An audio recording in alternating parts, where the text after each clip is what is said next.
Иван Андреевич Крылов «Стрекоза и муравей».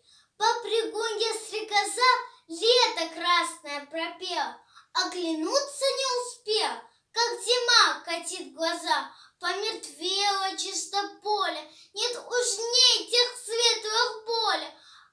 А под каждым леском был готов и стол, и дом. Все прошло со зимой холодной, но что голод настает, стрекоза уж не поет.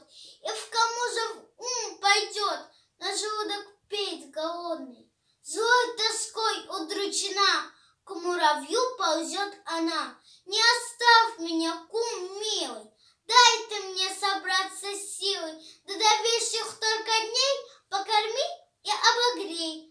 Кумушка, не странно это, доработала ты в лето, говорит ей муравей. Да сколько, голубчик, было в мягких муравах у нас, резвость песни всякий час, так что голову скружила. А так ты, я без души, лето целое все пела. Ты все пела, это дело, так пойди же попляши.